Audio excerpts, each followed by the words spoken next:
Yeah, welcome to Dat Wrasslin podcast, episode 29, almost 30. How y'all doing today? I'm actually very good today. Very good. Very good, very good. Very good. The whole crew here today. No one missing this time. Thank God. Everybody. We got everybody. We got the boys. The boys are back in town. Alright, so Everybody in the club drinking Pepsi.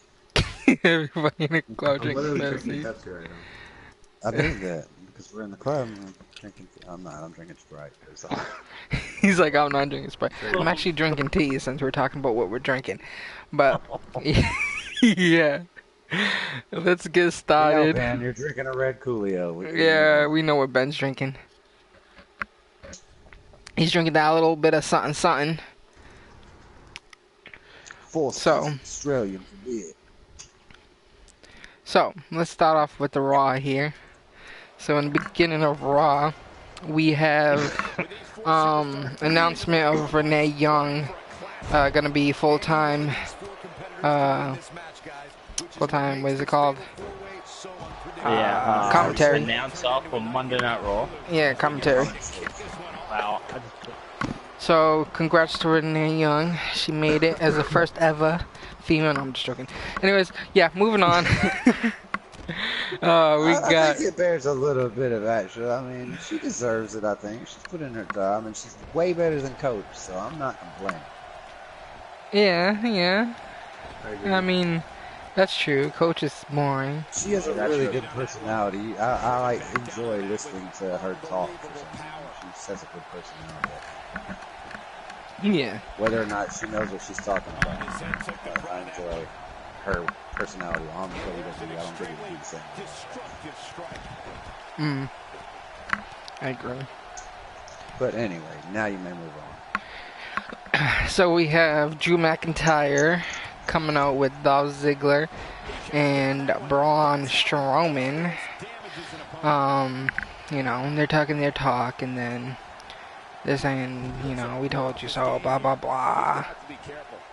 You may have your, Hounds of Justice, but I got my Dogs of War. Is that the new name, do you think? Is that their official Dogs of War? nomenclature, the Dogs of War? I don't know. It's an interesting Yeah, it name. Are they going to be But- an actual, it's the stable, Dogs of or War. is this just a temporary alliance to do with the storyline, or is this going to actually... Because I'm hearing some... it kind of goes with this, because it all builds towards Survivor Series. Yeah. They're talking about a Shield versus the War Dog, whatever, Dogs of War versus a Luchador faction of Rey Mysterio and the other Luchadors they're trying to get. They're trying to get Pentagon Jr. and Phoenix. I guess they're from the New Japan. But that would be interesting, but I don't know if I would really care for that, to be honest. Yeah, I understand what you mean by that. I understand. But yeah, after that whole ordeal, we have, of course, the Shield making their way out to the ring, and I just want to throw in there, the ring was guarded by superstars, kind of like a lumberjack. The Shield made their way fighting through them, and I think was it Dean Ambrose that had the duffel bag of It was sticks? It was Dean Ambrose. He took out these wooden sticks, and they just started beating up on axe handles. Yeah, they started beating up on the superstars and trying to make their way in the ring and whatnot. What do you think about this segment? This whole thing? I think it was stupid.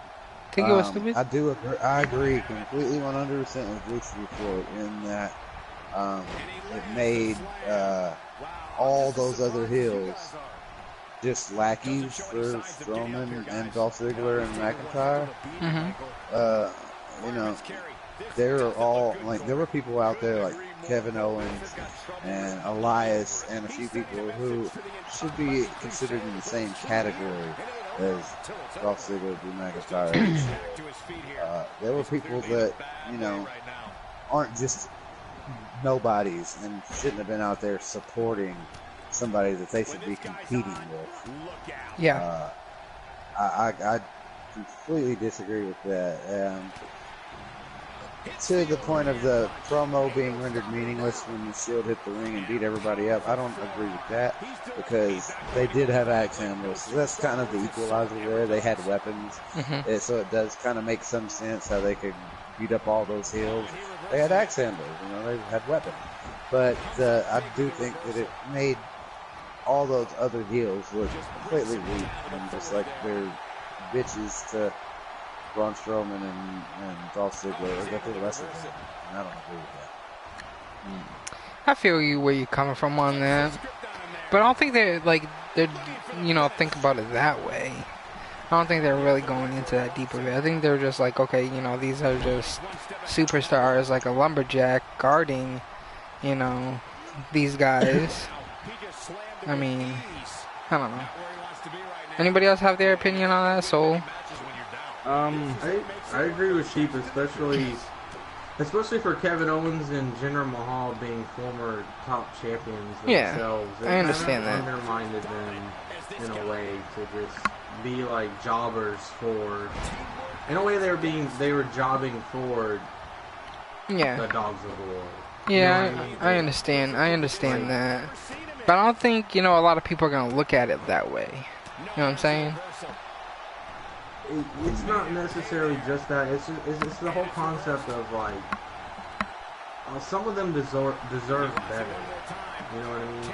I mean, it's just maybe we shouldn't dwell on it so much. It was just a quick segment for the sake of the storyline. But I mean, I don't necessarily like the whole Braun Strowman teaming with Dolph and Drew to begin with. I think Dolph and Drew had their own thing going. And it was fine, you know. And I don't like how they just switched out Braun Strowman's character like out of nowhere. Like, I don't know. I don't feel like he needs Dolph and Drew. They don't need him either. Monster among men, like it's just. I know that they don't need each other, but it's there because of the whole Shield thing. Next, Diesel and Shawn Michaels and. It's there because of the whole Shield thing. We have Dean Ambrose and Seth Rollins after these two guys. Should be written. It should be like Roman needs the Shield to help him defend against Braun alone. It shouldn't be Braun needs help to equal things The main out. thing is that we didn't. I thought that's what they were gonna do at first. I thought that was what they were doing. That's what's real. I mean. The Monster Among Men, you tell me you can't take on 3 people by himself? Like, and we have seen him take on many people. Yeah, he took on the Bar by himself. Exactly. No, I think that was dumb. It's just silly. And then on top of that, he's a heel again. It's just like... They didn't need to make the Shield come back at all anyway. Hey now. I agree. I like. You know. See, when I started watching wrestling again, the Shield wasn't a thing. They had already split ways, and I liked Seth and Dean were like my 2 favorite people since I had stopped watching and started again. You know what I mean? Like when I started Y'all watching just Shield again, haters. Those were like my 2 favorite people. I don't hate the Shield. I just don't think they needed to come back yet. I liked them so much. Basically, consider me a new WWE viewer at this point. And I like those 2 individually so much, and I didn't care for Roman Reigns. So bringing the Shield back together was like a downgrade for me personally. This could be it for him, guys. I rather would have just kept Dean and Seth the way they were. I don't particularly like Dean's new character either. I like Dean the way he was before he got injured. He was more charismatic. I think, well, here, I think something has to do with that. I don't want to get really into it, but since we're on the topic of Dean, you know, there was article out there saying Dean Ambrose almost died. And I think maybe he's just not in the right zone. You know, maybe, you know, it has to do something with that. Because, you know, if you almost die, you know, it takes a big impact on you as is somebody dying in your family. You feel like you're almost dying or you're about to die or something. And you can get, like, depression. You can get, like, all kinds of shit. Well, it's not a lack of, I don't view it as a lack of effort on his part. It's his character. It's what's written for him. I don't think he's playing his character well, is what I'm saying. I think there is something that could be bothering him. I don't think that's... I understand the whole return to society thing. And it's a little bit different. You know, he has a little bit of fighting style and whatnot. He's not as crazy, or will he be as crazy? Who knows? But he doesn't seem all there. And not the perspective of his character-wise, but just looking at him, he doesn't seem all there to me. It's like something's wrong with him mentally, is what I feel. Especially on his first day back. I know maybe on his first day back, he could have been a little bit rusty and whatnot, trying to get used to it all over again after, you know, several months. But he seemed really off. And it wasn't just that first day. It was also the next day. He came back. He was a little bit off, and you know he still seems a little bit off. I don't know. I really don't know. It's like we don't know the minds of wrestlers, so we can't really say anything. But when you see a wrestler, and when you see people come back to wrestling after an injury, you know they're all ready and they're all set to go, and you know they're all hyped up and everything. They're ready for it. They love it, you know? They're happy that they're back. And that doesn't seem like Dean Ambrose to me. Yeah. I haven't noticed it. All I noticed was kind of an improvement and more, an improved physique and more, he's more explosive in the ring, I think. More... Yeah, he has a different style in the ring, but... I think that was a calculated decision. I don't think it's I think it's probably all building towards a different version of Dean Ambrose, and probably that heel turn. Yeah, I like the in-ring change. I just don't like the character change. He hasn't really done much character-wise. He's kind of been quiet. I don't know what exactly. That's part of the problem. Oh well, yeah. Before he got injured, he was doing a lot of mic work. The feud with The Miz was awesome. That was like the last feud that I remember actually even finding entertaining. Until Samoa Joe and AJ Styles. Yeah, I guess he hasn't done any mic work at all. So, but that may not be anything. You may just be looking too much into it. That could just be, you know. He didn't feel like it, you know, or, you know, the script just didn't call for it that time, or anything. I think we'll see. Nobody controls the pace of the match quite like this guy. So, next match here, Nikki Bella versus Ruby Riott. Okay, next match. Wow. I mean, she had a botch the other week, and no, Brie had the botch. No, was it Brie? Oh yeah, Brie. Brie Bella that had the botch. Yeah, that suicide dive. But I don't know. Brie and Nikki Bella still seem really not into the whole wrestling thing. They're pretty. Was this a match or was this a mess? Not even once ad. I don't even know what it was. It was. A match. Yeah, it was. I don't know why Bleacher Report is giving it a B-, because to me it's a C-. Like it wasn't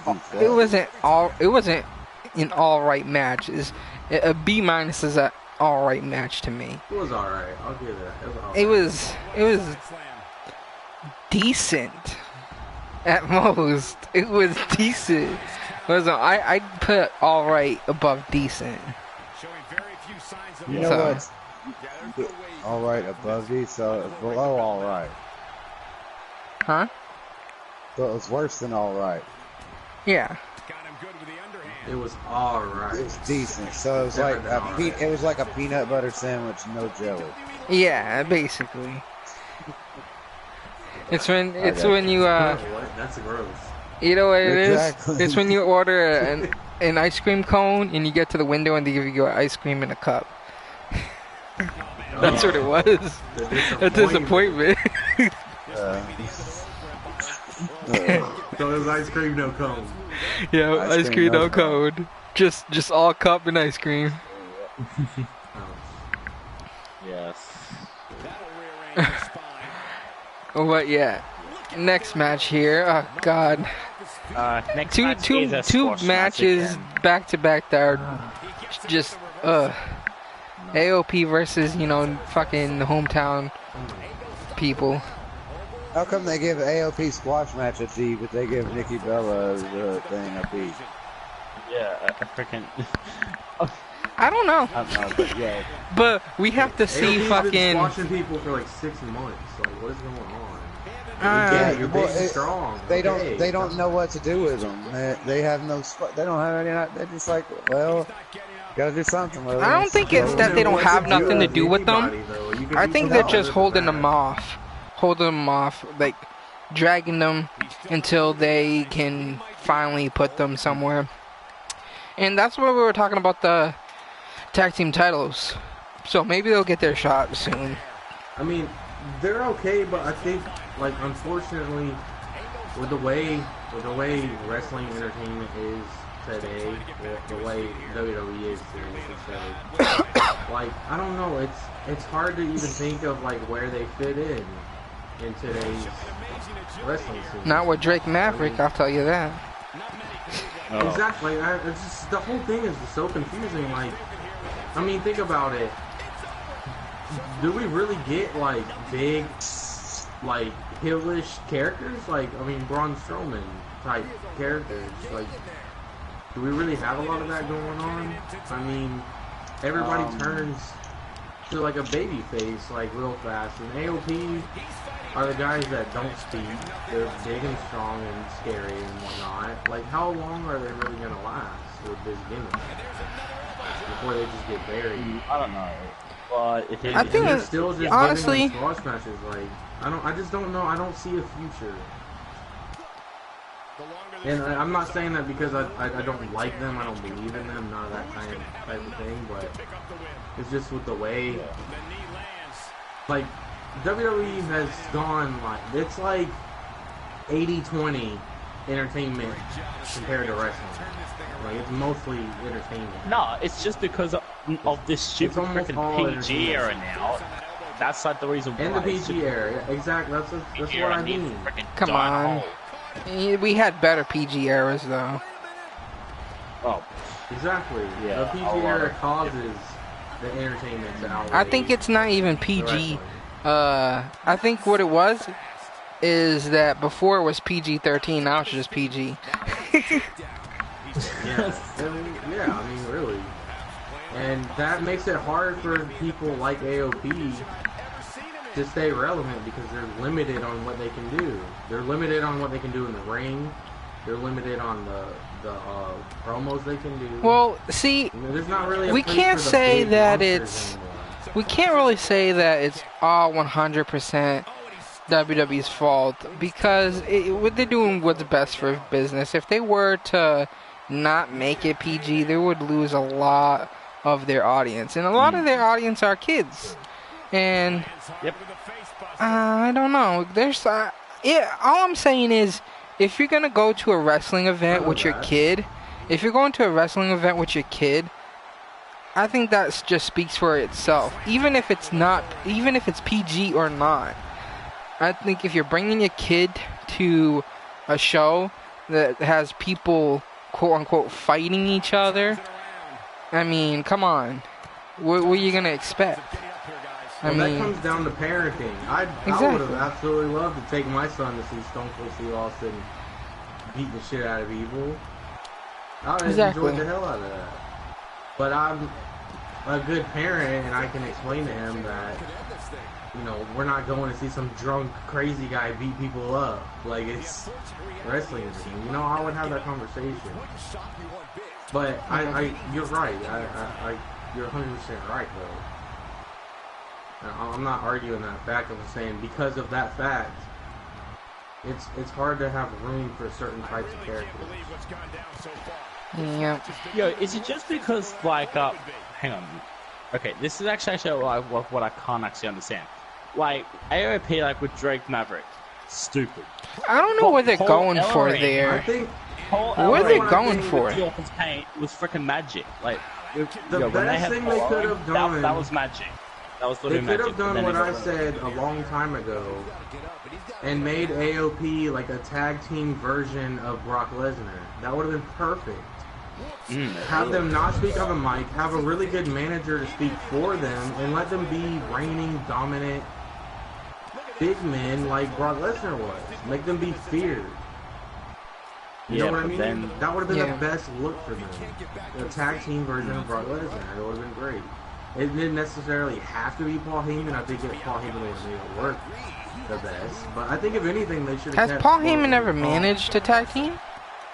I don't think so. Paul Heyman, actually. It would have been like a first type thing, I'm pretty sure. But if anything, they should have at least kept Paul Ellering. I mean, I don't know what the deal with that was, but he was way better than Drake Maverick. Totally, I can definitely agree with that. He looks so stupid coming out with them. He looks so stupid. When I seen it again, I'm like, no. How much longer? He's like smiling and laughing and stuff, and they're all big and angry, and I'm just like, this just, how can I not see that? This just doesn't make sense.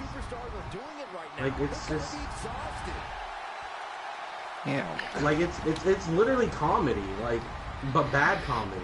Like, it's a bad joke. Why does everything have to be comedy in WWE these days? I think it's because it's the only thing they could really run with. It's supposed to make, like, what is it supposed to, the kids are laughing like, oh, look at the little guy with the big guy. It's funny. Like, no. Yeah. I don't know. Sheep, you got anything to say? Until they start having real matches, you know, I'm just kind of treating these as, you know, like college matches, you know, like undercard, pre-show, kickoff show shit, you know, it's just kind of there. I hate to say it, but it's kind of right there with the women's matches for the most part. I want the women's matches to be better, but they're just not. Except for the occasional, you know, you get the occasional Charlotte and Becky Lynch or Asuka thing going on, but 9 times out of 10, it's a Brie Bella and it's a Nikki Bella and Ruby Riott match, you know. Sarah Logan versus Carmella or something fucking stupid. We don't get quality women's matches, and we don't get quality matches from NXT transference like AOP, people that should be treated properly. So. Yeah.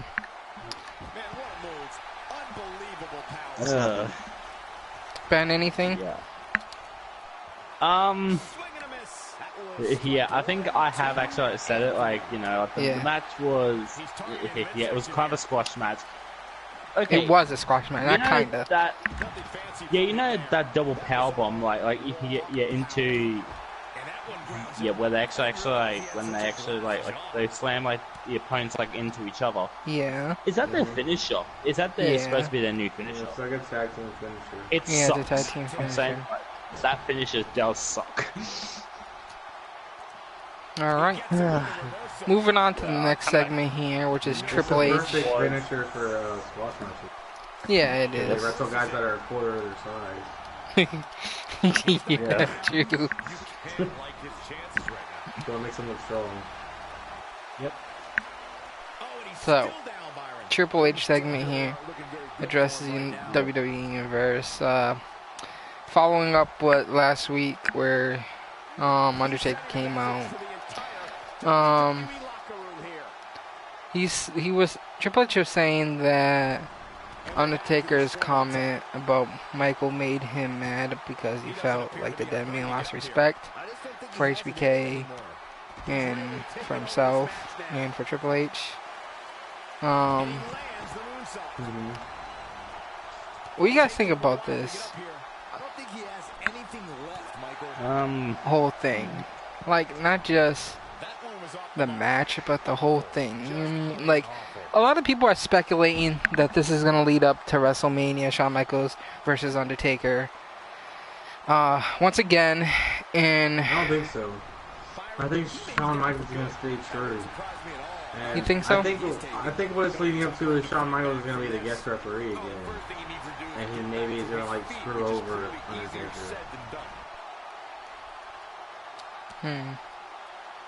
Didn't he screw over Triple H last time?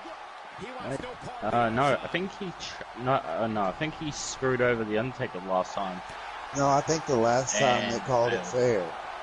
Yeah, I'm pretty sure it was called fair. Because it was like, wasn't that the one where they had the picture and they were all down there at the end of the ramp, kind of all together and holding each other up? I don't remember. I only remember when there was a time when Shawn Michaels screwed over Triple H on Undertaker match. I don't want to see Shawn Michaels wrestle. I don't either. I think it takes away from the whole thing. He's saying that he's the only one who stays. It just makes him look like a liar. Yeah. Like in real life. You know what I mean? Like, that's not even like storyline type shit. It makes him look like a bad person. Yeah, I feel you. And like, you know, he's brittle. His body's fucked up.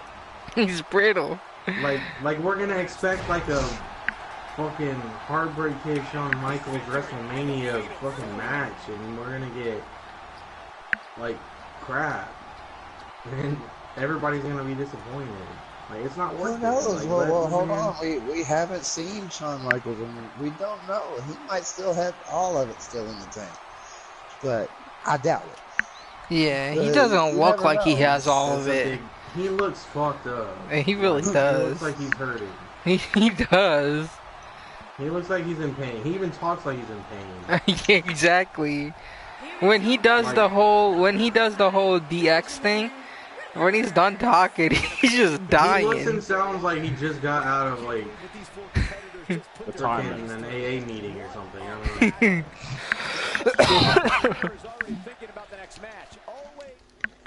know. Oh man. I'd rather Shawn Michaels is somebody that I respect so much. I'd rather him just leave his legacy untouched. Let it be what it is. Don't give people a reason to have negative things to say about you. That's why I was saying for all the people that retire and Hall of Famers, I said they shouldn't come back. Don't degrade your personal character, and don't degrade your in-ring ability. You know, let it be. Yeah. Like, I don't know. I think I'm just tired of like the whole I retired and now I'm coming back at WrestleMania. Like, I don't know. Like, a retirement should be a retirement. Yep. Like, I think the Undertaker's retirement should have been, you know, better scripted, and it should have been for a better reason. Yep. Like if you want to pass the torch, even if let's say it was Roman Reigns that beat him. If you really want to push Roman Reigns and give him that, you respect him that much to pass the torch from Taker to Roman Reigns, then let it be that. He defeats Undertaker at WrestleMania, Undertaker retires, and now Roman Reigns is the top dog. Like, let it be that. Let it stay that way. Let it be. Let it be. Don't have him just keep coming back and back and back and back and back. Like, where's the respect? You know? Yeah. I feel you.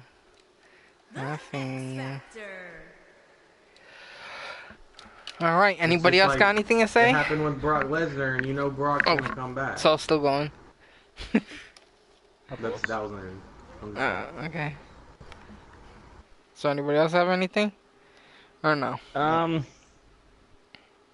Yeah, I'm kind of actually like a little bit excited for this. Like, as I did say on the last podcast, I am excited for this match. But I just don't think that it's going to be like the same as all their WrestleMania matches. Like, I don't think like it's going to be the same. It's going to be the same. Of course not.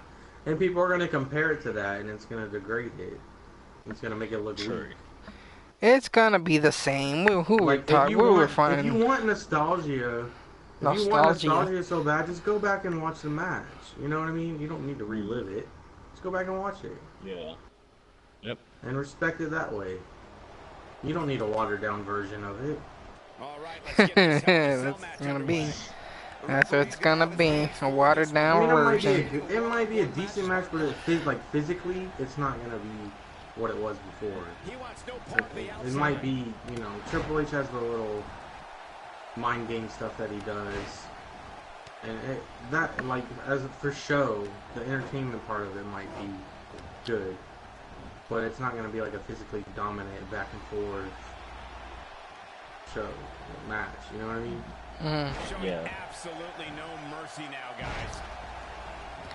I really don't care about the match. I don't know why we're even talking about this. We should just move on because it's, the match isn't even going to happen. It doesn't exist. So, Raw Tag Team Championship match: B Team versus Dolph Ziggler and Drew McIntyre. Yeah, well, I can't have a lot of things to say about this. B Team, go, go, go. Yep, B Team, go, go, go. B Team, go, go. This was just like, as soon as they announced the match, it was like, alright, B Team's losing the titles. Whatever. Yeah. You don't even need to watch it. Yep. But because there was no storyline to it, they just threw it out there and like, yeah, they're just rushing this. They could at least have the B Team come out, you know, one of them have, you know, long blonde hair and the other one have, you know, like they were mocking Bray Wyatt. They could have mocked them. They could have them mock them and be all like, "Oh, we're taking over. B Team's taking over." I agree. They could have done something. That would have been hilarious. That way they could still be. Yeah, at least write up a script for it. Well, at least we can say we enjoyed B Team as long as they lasted.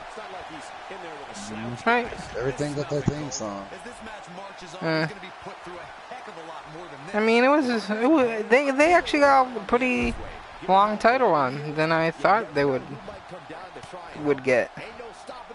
I didn't expect them to have that long of a title run. I was thinking maybe a few weeks. I agree. I didn't think it would go that long, but I thought it would be immediately taken from them. But still, this had Vince McMahon saying, "The Shield is back. Fuck the B Team." Exactly. Let's fuck the B Team. Shit, we gotta catch back on that fucking Shield. We even had like choreographs. Wazzy was like talking about like the luck of the B Team. He was like saying like, what was he saying? He was like, now I'm gonna do like I think it was like stupid luck. I think like that's what he was like saying. Reverses that one. Anyways, after the match, we had Rollins and Ambrose come out, attack it. Yeah, come out and attack the champions. And you know, they scattered and they left. What's funny though is I'm actually looking at this article. They put Drew McIntyre and Ziggler defeated Rollins and Ambrose. I'm like, what? It kind of got me confusing at first because I don't remember them fighting them and losing. Because that didn't look, wasn't like that. Yo, have they literally just like, did they just forget like, did they just like forget that the fucking B Team's name and just put Dean Ambrose and Seth Rollins? But yeah. Oh my god. Now I gotta scroll down to the comments to see if anybody else about that. Let me tell you, the human body was not meant to be slammed like that. I did. Well, they typed a spoiler for. Oh, maybe they did type a spoiler.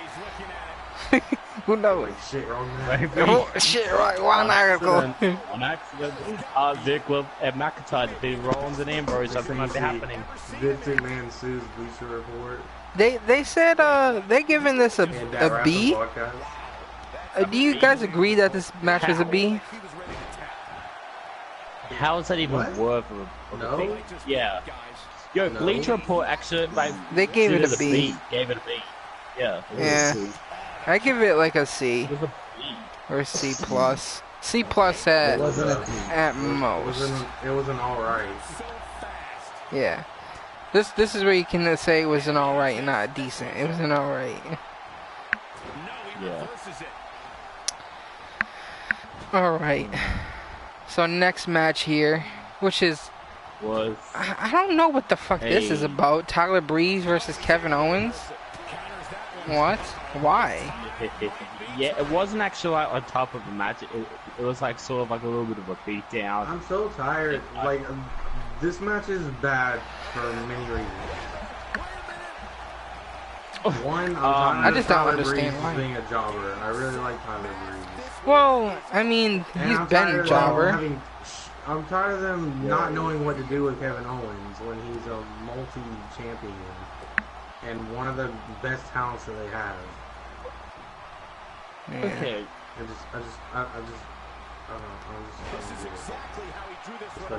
know. Yeah. Well, Bleacher Report gave it a B minus. How? We do have, I mean, you know. For the match aspect of it, it's good because I like both of them and they're both good in-ring performers. So that side of it, I'm thinking like storyline. Kevin Owens and Sami Zayn would have been so much better than Ziggler and McIntyre for Braun Strowman's allies. Oh hell yeah! Even with they could have had Sami Zayn even being hurt, you know. And it would have been way more believable if they're gonna do a 3-on-3. Because Braun's team just fucking dominates the show physically. So it would have been more believable. At the end of this match, more even because Braun's so big and Kevin and Sami are so much. They're not physically as dominant as Seth and Dean, so it kind of gives it a little bit of evenness. And they have like that, I'm a heel, but I can still be comedic thing to them. All three of them do. It's a better fit physically and on the mic. Yeah. WWE, they just can't wait. Gotta pull the trigger. Of course. That's WWE. But it doesn't matter because it could have been any three top people with the WWE besides the Shield. The Shield's still gonna come out on top. So it really doesn't matter.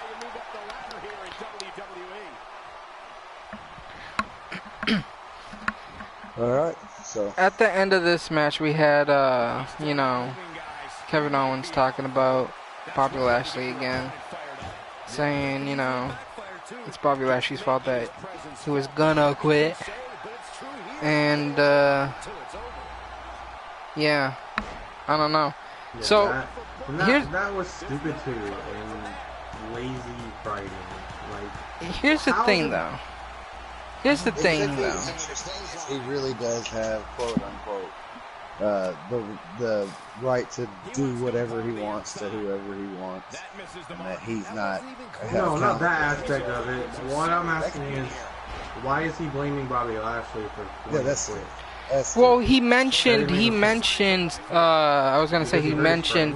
Yeah, he mentioned Sami Zayn about attacking Sami Zayn. Like a couple months later, like this is like saying. And here's another thing about this. Apparently, they were gonna have a different story for Kevin Owens' supposed quitting, but they brought him back for this for some fucking strange reason. I don't know. I mean, they pulled the trigger quick on whatever they were thinking about, which would be this and whatever comes up next, than what they were planning. Because that's what was going around, saying that they had something else in mind, and that they just pulled the trigger quick and gave us this bullshit right here. Yeah, I mean, I think that Kevin Owens having the freedom to do whatever he wants when he wants is pretty interesting, but at the same time, it makes me feel like he's just. At the same time, he doesn't have his dick out and he's not holding it and asking Brightus to shake his hand. Oh no! What? I just feel like a copy of Randy Orton's storyline. if he ran through the roster and started destroying people, or you know, even being sneaky and sneaking up on them and attack, kind of like he did Tyler Breeze. If he did that to everybody and made that.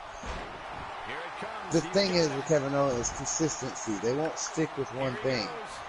He's cowardly, or then he's really good, or he'll do anything to win, or he's back to cowardly, or he has a best friend. They never stick with one thing. There's no consistency.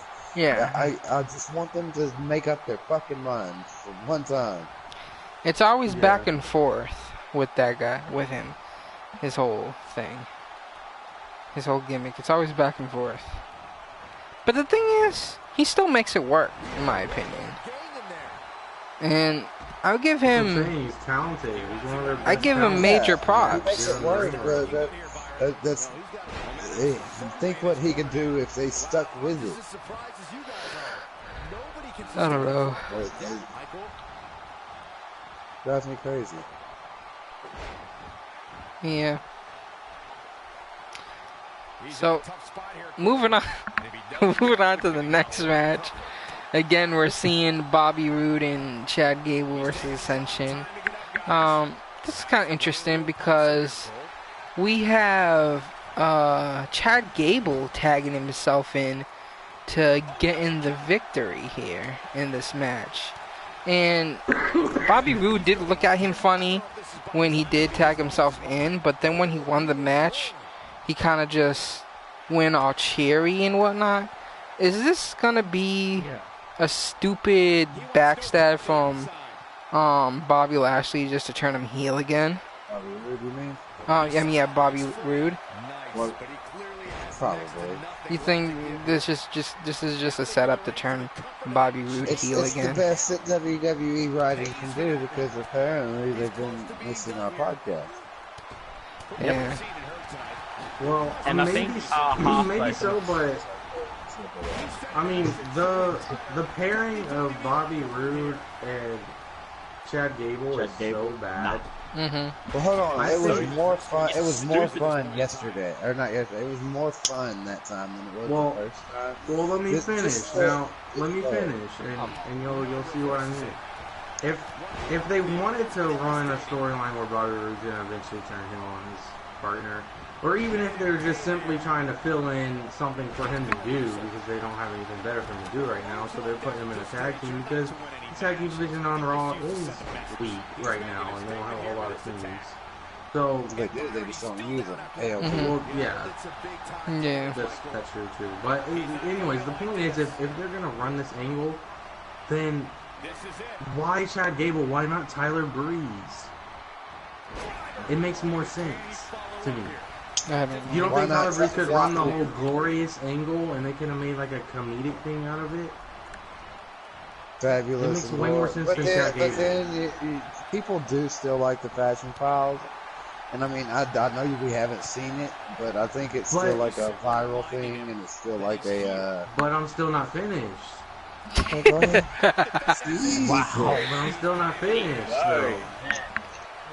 Look, Tyler Breeze's tag partner is injured right now. He's not around, right? So this kind of gives him something to do while his tag team partner's out. So then, on down the road, once he is back in health and ready to come back, then you pull the trigger on Bobby Roode turning heel against Tyler, and then Sendado comes out and avenges him. And then the Fashion Files is back, and their first case is Bobby Roode. Maybe they try to find out why he turned, why he's crazy, why he would do such a thing. And they bug him to death. You know what I mean? He gave this a lot of thought, didn't he? He did give it a lot of thought. I just thought of it. Oh, okay. What about, I could see that. I could also see Tyler Breeze and Chad Gable. Not quite in the same capacity. I do get the glorious. Yeah, it would work either way. But I thought about it because of the whole glorious thing. But I will say that this time from Chad Gable, it was more fun because when he did the glorious thing and then Chad Gable just popped out, you know, it was more fun and spontaneous. It just kind of came out of nowhere else. It made me chuckle. It really did. It just how excited and hyper Chad Gable gets is almost.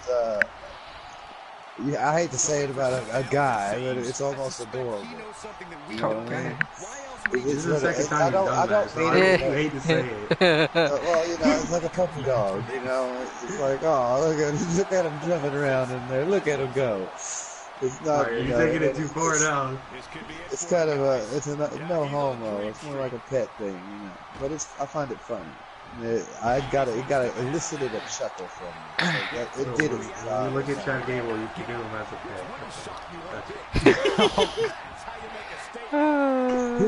Careful. Come here, Chad. Come on, Chad. Yeah, like that. But as far as the match, yeah, I could care less about the match or seeing the same match 2 weeks ago. Yeah. Yep, and another week that Ascension actually get buried again. Oh, no. Well, we're past that. Yeah. We're past that. Anyways, the next match here. Ronda Rousey and Natalya versus Alexa Bliss and Mickie James. Anytime there's a women's tag team match, you can just skip me because I'm tired of them. It was an alright match. Wow. I mean, maybe a little bit more than an alright match at some points. We have obviously Ronda Rousey. I didn't watch it. I was just kind of playing right now. Rousey did put the armbar on Mickie James and had her tap out, so that's that.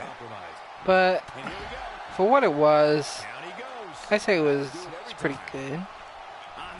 Not bad, but not decent, not alright, but it's pretty good.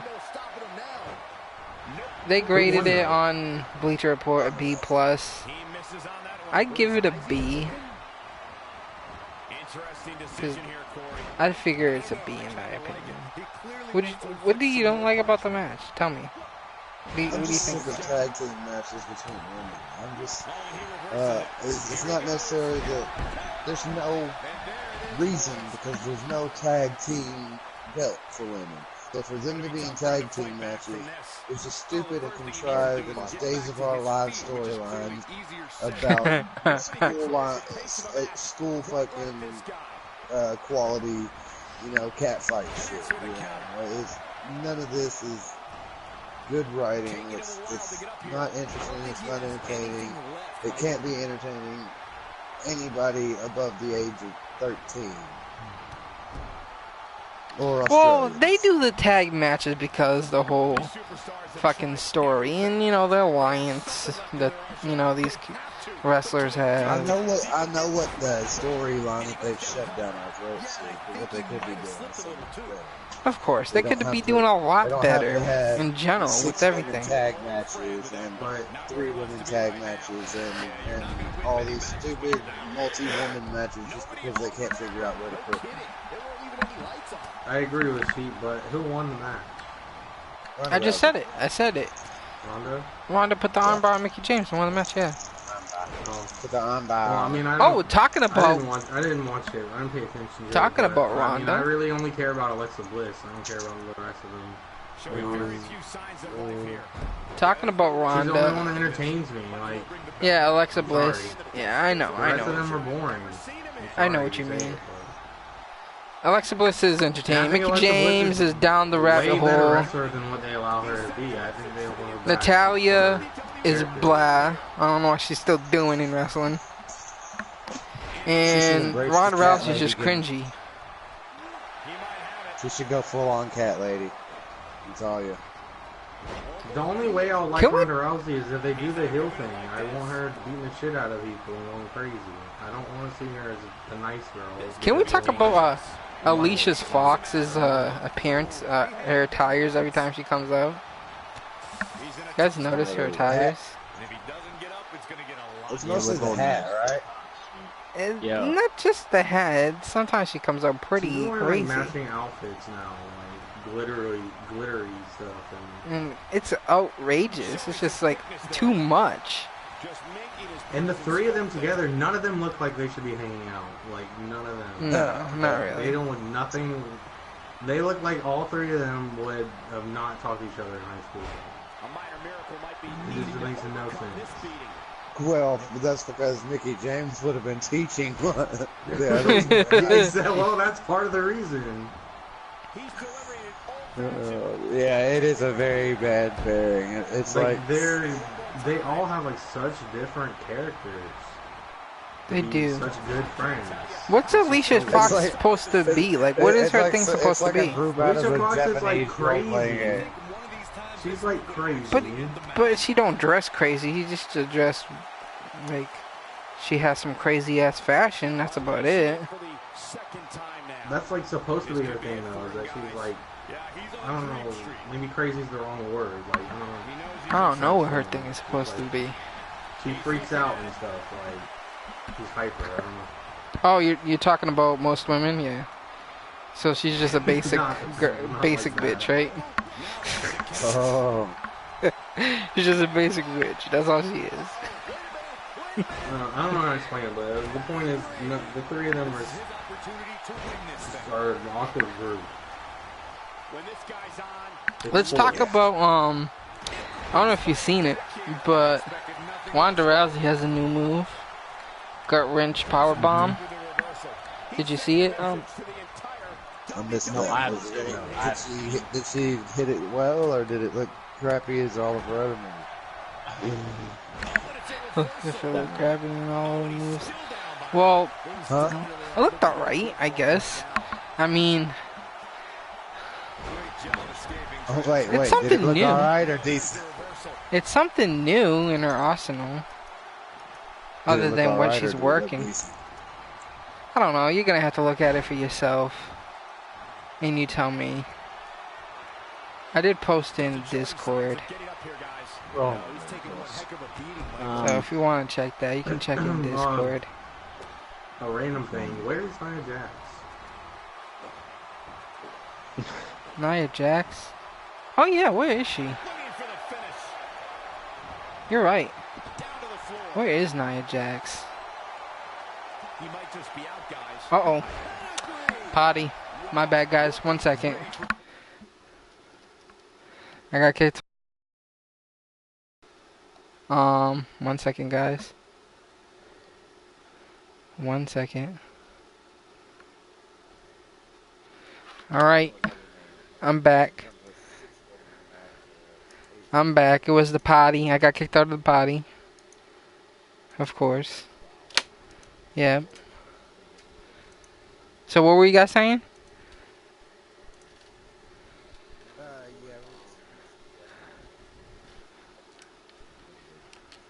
Nothing important? Yes. Okay. But yeah, she has a new move. I don't know if it's going to be like a finisher, signature, another one added, or whatever. All her moves are finishers. Posted it in Discord. We're at Discord. Oh, it's in the wrestling chat part.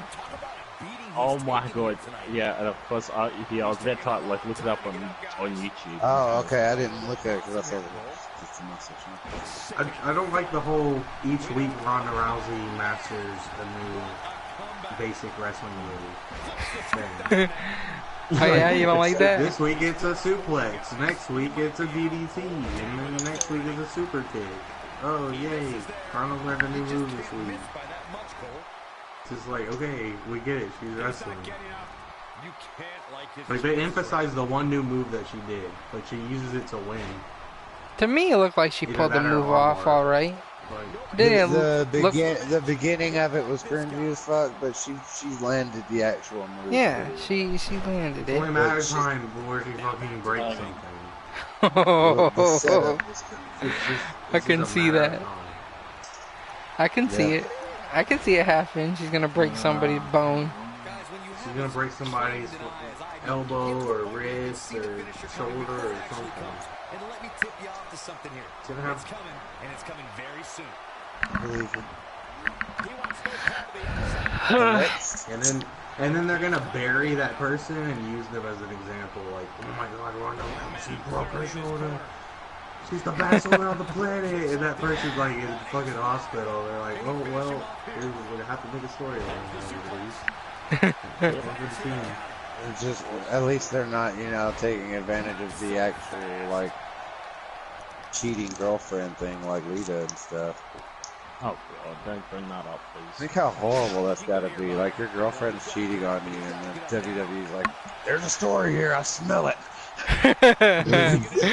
WWE is like reporters, man. Like, they gotta write stories. You're gonna have to live this thing out. That's probably, you know, you hate right now.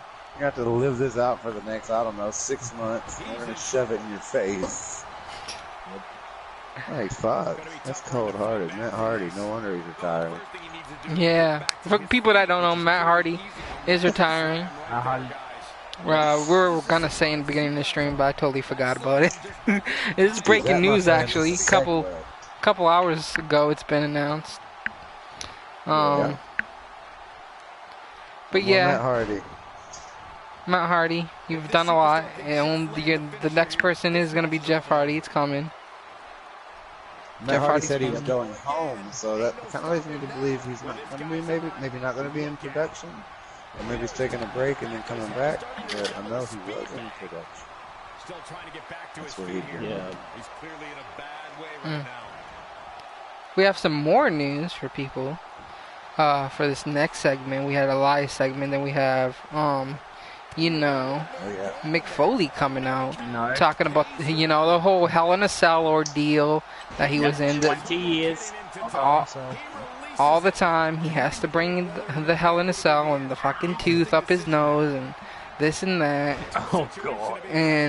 But the surprise here led that Mick Foley will be the special guest referee in that Hell in a Cell match for Braun Strowman and Roman Reigns, which is very interesting. That's what I'm saying. I have a feeling something's going to happen in that match. People are saying that match is going to be an even match. It's going to be a solid. No, it's not going to be a solid even match. Just something's going to happen. It's just all boiling up. There's multiple things that could happen. I hate to say it, but I have a feeling that Roman Reigns is going to win. Of course. No, of course. I'm putting my money on Braun. I'm putting my money on Braun to win it. It's just going to be so terrible. It's going to be so They're terrible. They're not on Roman already after we went through all that The shit. reason why... Storyline was Brock Lesnar. He finally beat him, and then now he's going to lose the Braun. No. It's just such garbage that you might as well not even have Money in the Bank anymore. Because it's just such garbage. That's why. If it's 2 in a row that fail to cash in, I'm just like, I don't know. You just completely devalue the whole process. Yeah, I understand. I understand. If they really wanted to, like, back themselves into a corner is what they fucking did. If they really wanted to give us like a shock value type thing and like fuck with the fans, they should have had Finn Balor beat Roman Reigns' opponent in Hell in a Cell, and Finn Balor beat Roman and then Braun cashed in on Roman. Because everybody would have been like, oh my God, Finn did it, he won the title. But then they would be so pissed if he lost it right after. Exactly, but sometimes anger is a good thing.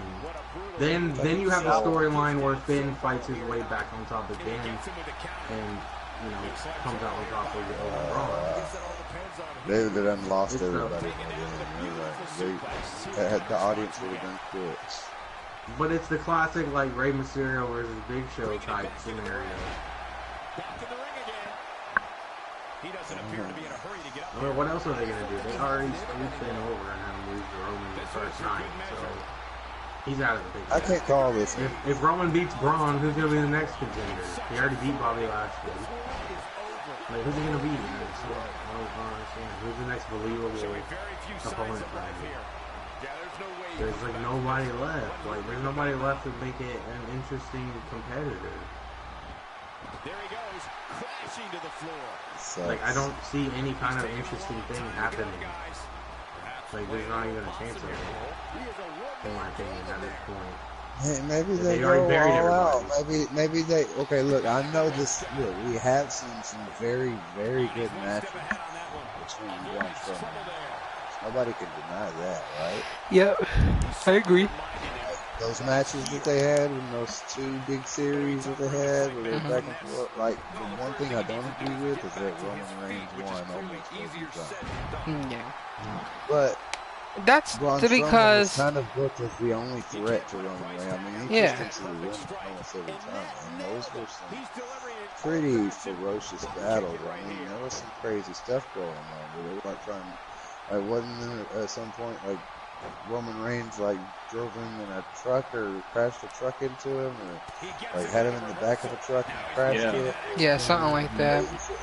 Like some murder shit. Yeah. Yeah, it got pretty crazy there for a little. So I think that they could take advantage of that. And have some really good, an all-time epic battle.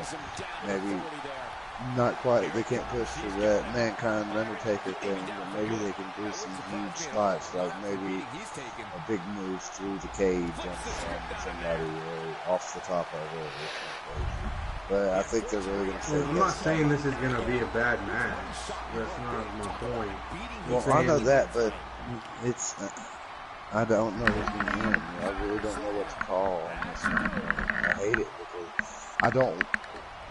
Both outcomes have huge drawbacks. Very true. I So just I don't see don't Roman like dropping the title this early. I don't either, but I don't see Braun Strowman failing to cash in Money in the Bank. That's He's not cashing not it in. right. He is actually. He's cashing in. He is cashing. He's cashing it in, yeah. Cashing. I don't like that. Like, I don't either. That's what I'm saying. Both sides. that's the of point. this. That's why I don't consider that a cash in. That's just a lazy He's way to write cashing him in in as at the number 1 losing. contender. He's losing the briefcase. He won't have it anymore. I know that, but you don't need the briefcase to book that match. Like, you didn't need to have him win the Money in the Bank ladder match. Just book it, yeah, we know. Okay, we're gonna have to We know. use that Yeah. to get a title shot. Like, Yeah. it's just lazy writing. Yeah. What Well, I'm that's saying is WWE that for you if folks. he loses that match, he failed to cash in. If he Yeah, wins I that get match, he that. successfully Yeah, cashed in. I get that, but it's stupid. It is. I agree, and that's what I'm trying to get across. That this whole thing is stupid. It shouldn't. This match is it's one of the worst. It's the match I'm least looking forward to of all time.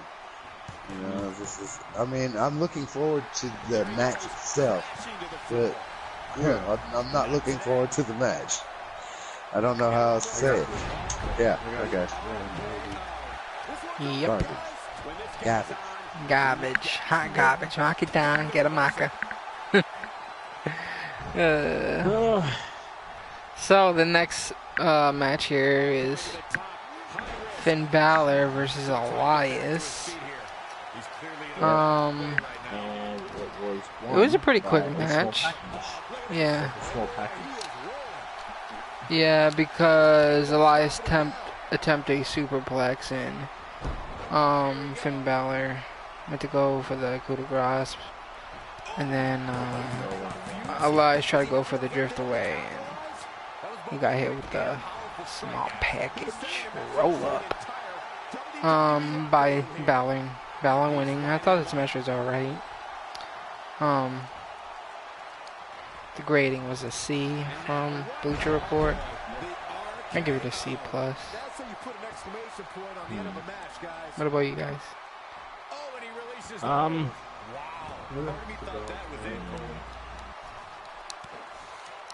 Yeah? Nothing else? No, nothing else. What about you, Sheep? You know you're a Elias fan. Yeah. It's You know Finn you're a Balor and Elias Elias. I was disappointed. That's why I would almost give it a lower grade. because I want more. You have to have more. You gotta have better than a C match when Finn Balor in it. Or when That's true. It's like we had a match with, you know, Seth Rollins and The Miz, and it was just a C. Yeah. Be like, get that shit the fuck out of here. That's what I'm saying right here. This is almost on that level. I mean, get that out of here. Don't. Why even have that? You got a 3-hour show, and these are the matches you're giving. You know, it's garbage. That Yeah, I agree. They're just giving it a C to be nice to Finn Balor. You give it a D+. I said I gave it a C+. Only because, you know, Finn Balor. It's Finn Balor. I agree. I totally agree. It should have been way better. Because of his name. We can't do that. You got to be unbiased. I'm not being biased. You just said you did it. You gave it a C+. Yeah, because of Finn Balor. He's great. He's good in the ring. All right. But I mean, it wasn't good. It was. It's not necessarily like it was bad, but it was kind of phoned in. There's no investment. There's no time to build the story. It's not necessarily his fault. Yeah. But it wasn't good for any perspective because. For what it was, I said that's the grade I give it. I got you. For what it was. For what he had to work with, or both of these superstars had to work with, I give it that.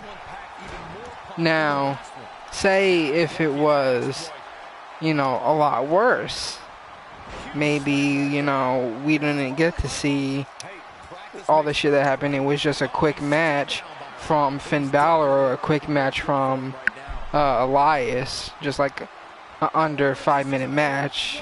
Maybe Elias won cheaply, or maybe all Finn Balor would have done was a coup de grace and ended. Yeah, then I'd give it a really bad rating, because I would expect more. Especially, you know, what they've been doing with Elias. You know, Elias been in all these big matches, so we would expect pretty much more from him as well. So, yeah. That's what I'm giving it. What about you, Soul? What you think? You said it all. Alright. So, the next segment here is we have Braun Strowman coming out to the ring, calling out the big dog, right?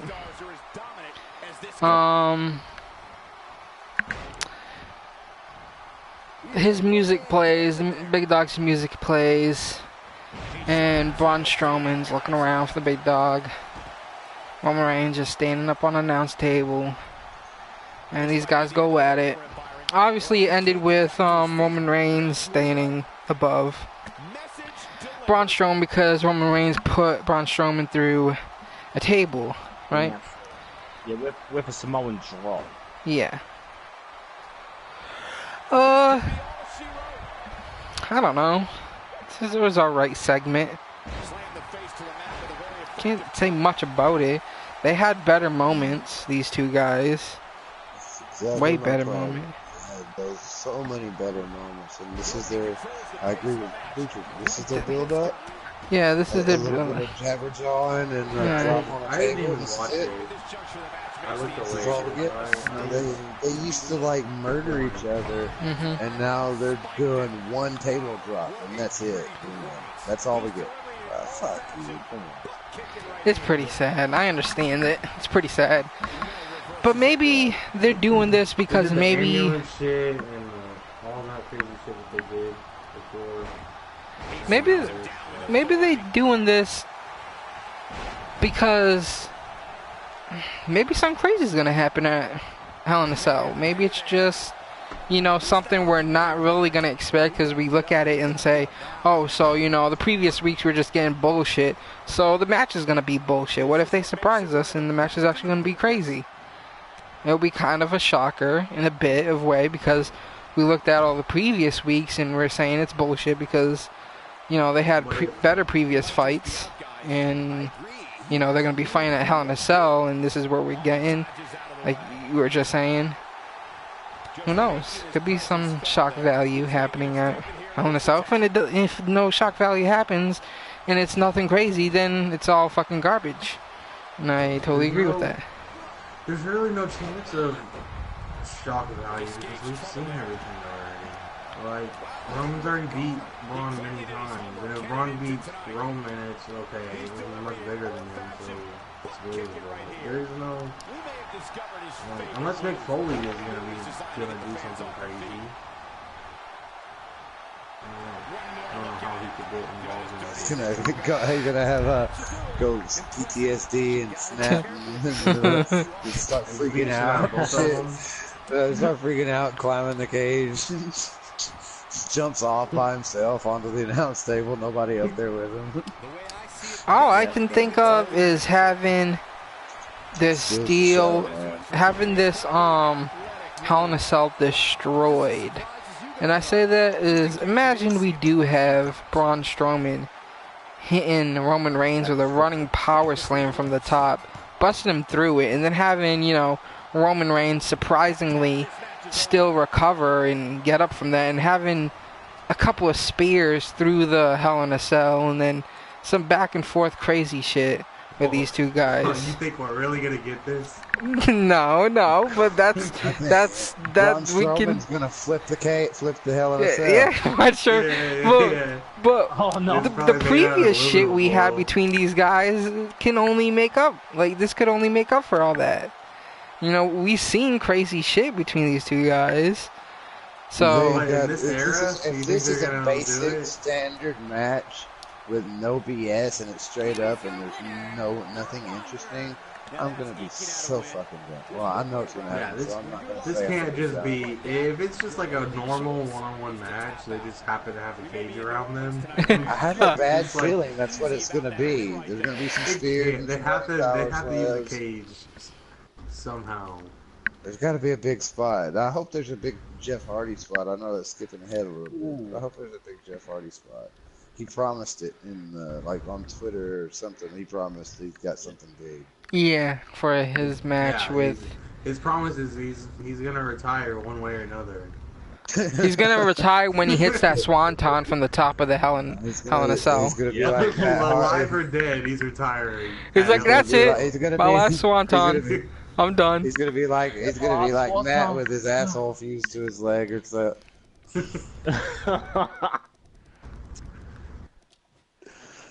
Oh man. Yep, let's go into SmackDown. Alright, so SmackDown, yeah. Actually, I'd like to mention that this SmackDown was a special edition of SmackDown in honor of Streetkilln's birthday. Never remember. Never remember. Never remember. You know, we got always never forgotten 9/11, but it's called Never Remember Streetkilln's birthday.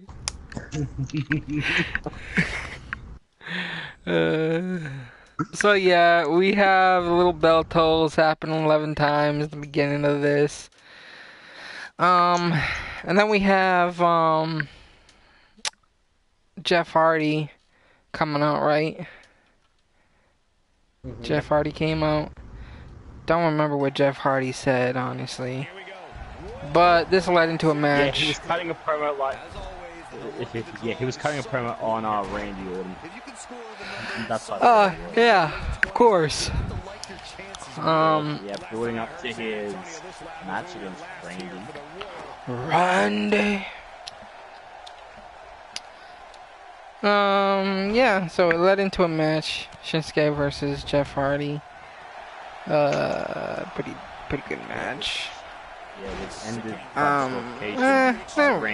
hold on, not really a great match because of the interruption. Is it fair to say that Randy Orton is like the Eminem of WWE, and he wants to take out all these goofy new characters?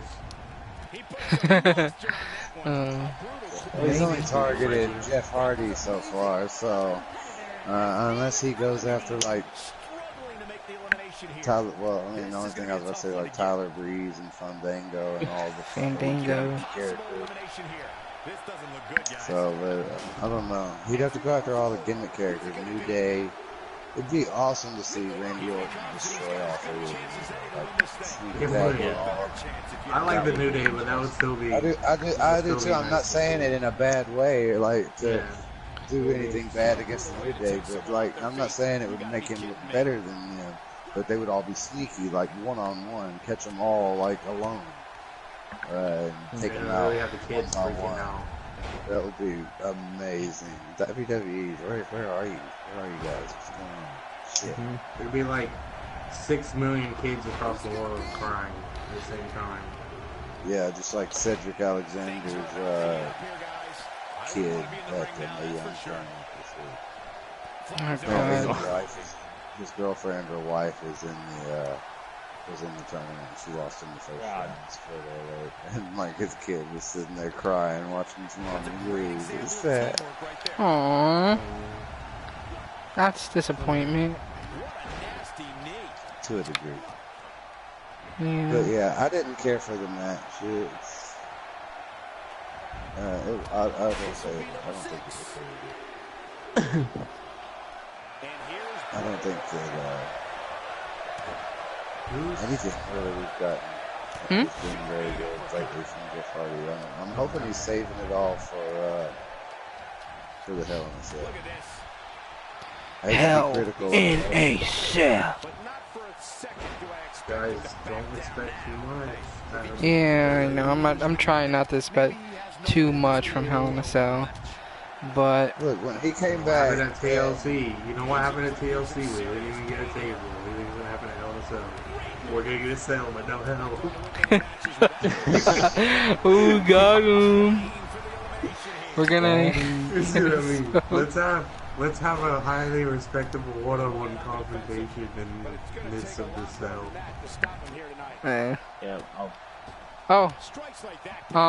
We did have Hardy defeat Nakamura in this match because of disqualification by Randy Orton. I think Hardy was gonna hit that swanton, and then Randy Orton came out with a chair, right? And hit him with a chair. All I have to say about this match is, how do you not have a match for your United States champion at a pay-per-view? I don't know. I don't get why. I don't know. He doesn't even have a storyline. He's just wrestling. Wait, maybe he does have something stored. Who knows? Maybe they have something stored for Shinsuke. How? Well, aren't they kind of an alliance right now? Shinsuke and Randy Orton? No. I kind of Standoff, you think so? I don't know. We'll have to find out what happens. This match was alright, other than disqualification. Probably could have been a better match without it. But it was coming. We already knew it was coming. So, GG. Next we have AJ Styles and Samoa Joe. Yeah, AJ Styles and Samoa Joe making their final statements. I don't remember what happened. Oh yeah, we had a little promo from AJ Styles. He made a promo before the show started. He was in an empty ring just talking about some shit. Who knows? I don't remember. Honestly, but nothing beats Samoa Joe's bedtime story. But no sponsorship from Wendy's that time. Pretty upsetting. What do you guys think about these segments so far? Like, well, not so far because it's gonna end soon. But what do you guys think about this whole storyline, this whole segments and whatnot? I think it's awesome. I like it. It's been one of the better things to come out of WWE.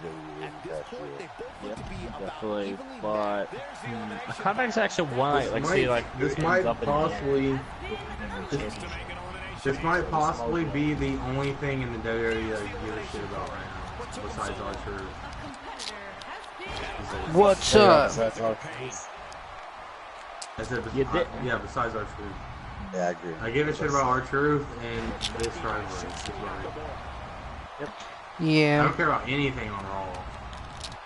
At all. Yeah, I think the only match that I'm actually gonna be like probably paying attention to Hell in a Cell is this match. AJ Styles versus Samoa Joe, WWE Championship. Oh yeah, just this match, Ben? Yeah, this match in particular, because I have seen their matches in TNA, I know that, but I want to see I hope you how know they that. do in WWE. Yes, I do know Street. I know that. I hope you know that. You didn't know? Oh, you didn't know? Oh, you know. Hey, do what you did last time. Do what you did last time, Ben. What? What did I do last You know. time? You know what you did that last time. You know, you Ben. didn't know? No. Oh god, why do you have to, when you do an accent, why do you sound Indian? Can you explain that to me? Oh, God. Even when you copy yourself, you sound Indian. Do an impression of yourself, Ben. Do an impression of yourself, Ben. I'm not doing my impression. I'm not doing it. Come on. Come Just do it one on. time. One time for the low. Copy yourself, Ben. Do an impression of yourself, Ben. Copy yourself. Be yourself. Hell no. Hey. No. Yeah. Alright, moving on here.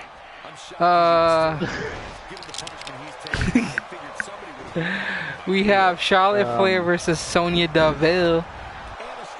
Don't care, honestly. I get rated a B on Bleacher Report. I gave it a C.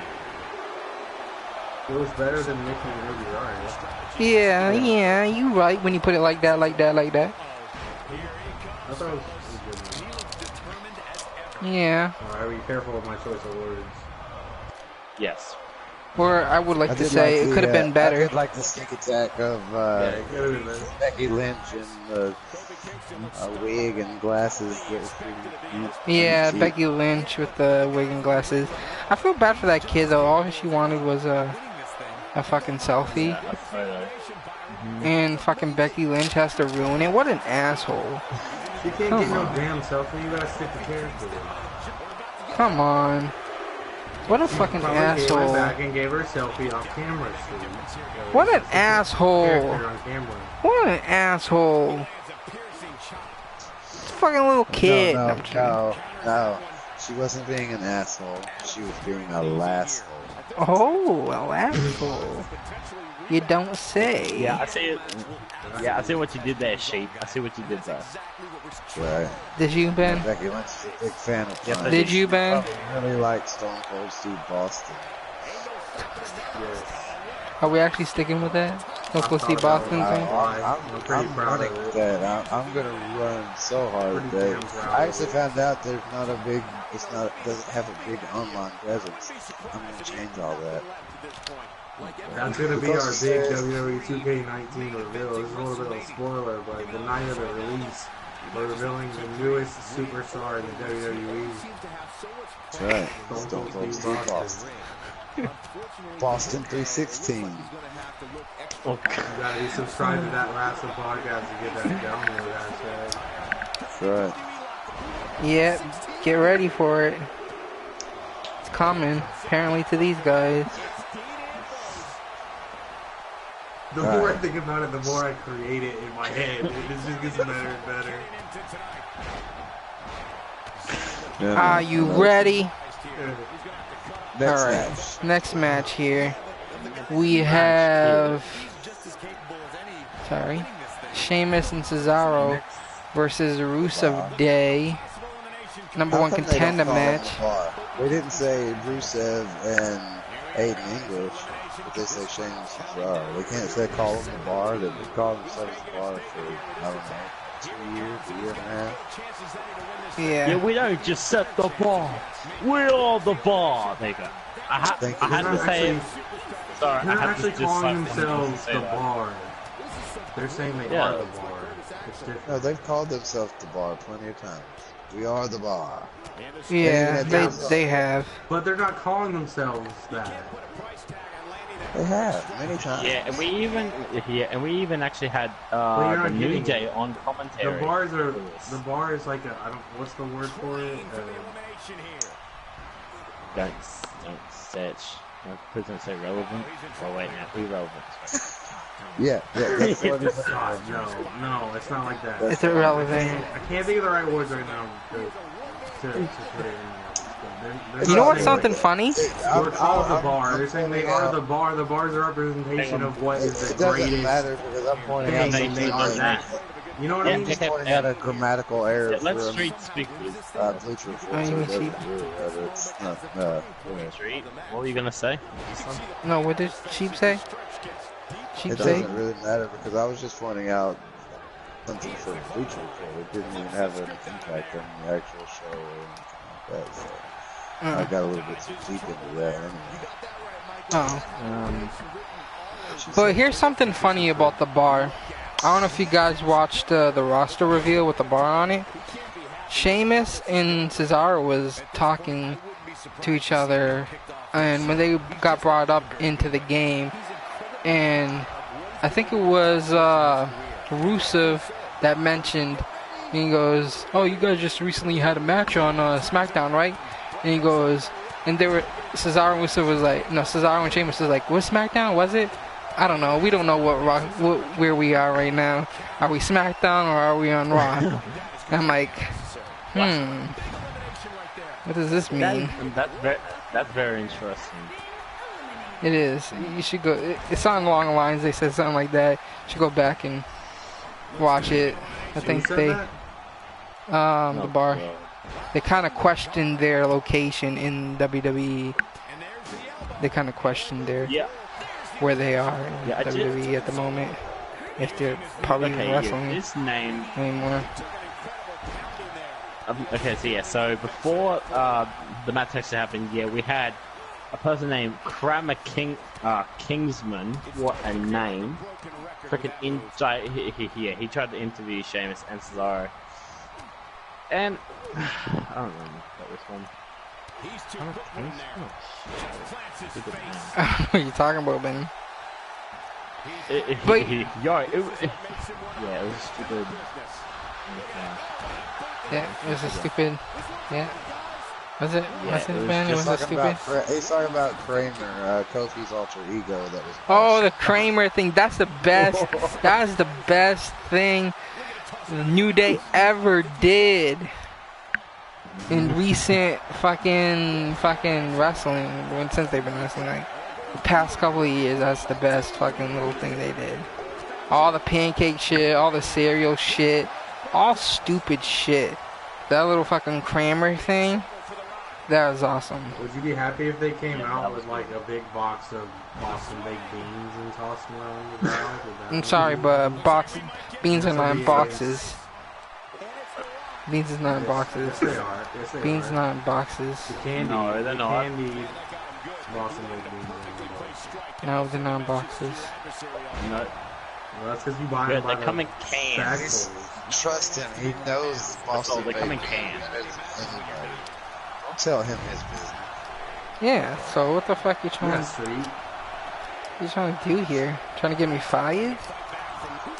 Yeah, by my location. They're gonna kick him out. They're gonna kick him out. They'll get excommunicated. They're gonna kick me out of life. They're gonna send me to the fucking where Ben lives, wherever that is. Non-existent. They do have Boston baked beans, like in a box. All right. Anyways, New Day obviously won. I mean, Rusev Day. Yeah, Rusev Day obviously defeated the Bar here. I was really hoping for the Bar to win because I want to see them hold the titles again, at least one more last time, if they are departing from, wrestling. I would like to see them get one little bit more run with it, even if it's like a couple of weeks. Maybe even if it's just, after Hell in a Cell, and they lose at Hell in a Cell, you know what I'm saying?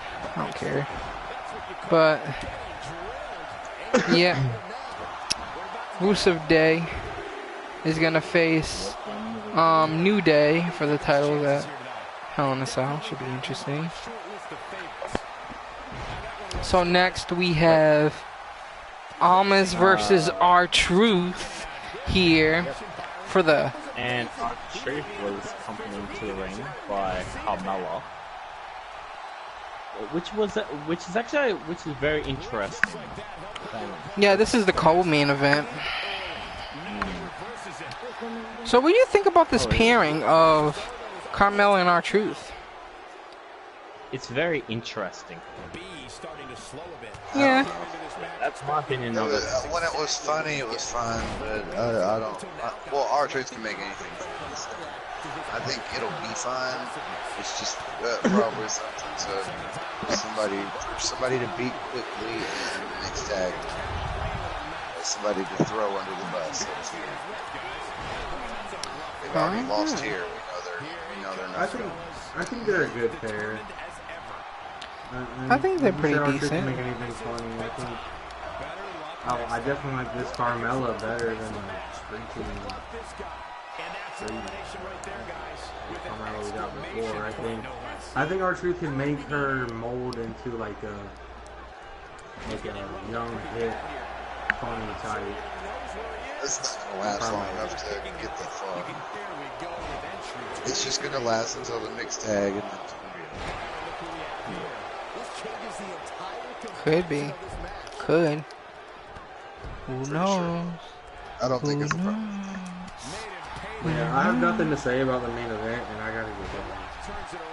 Oh, alright. You have nothing to say about the main event? No, not really. I don't either, I'll be honest. Me too. The main event was Brie Bella versus Maurice. We had Brie defeating Maurice by disqualification. This is because we had The Miz trying to drag out Brie Bella, and this has led to a fight between, The Miz and Daniel Bryan to the other side, and then we had them go back inside of the ring, and The Miz was gonna punch, Daniel Bryan was gonna punch The Miz, and then it was actually Brie Bella that punched Miz, and yeah, that happened. It could have been played out way better than what it was, but it's whatever. And I'm not really excited for the match at Hell in a Cell either. So we're just gonna have to see where this goes.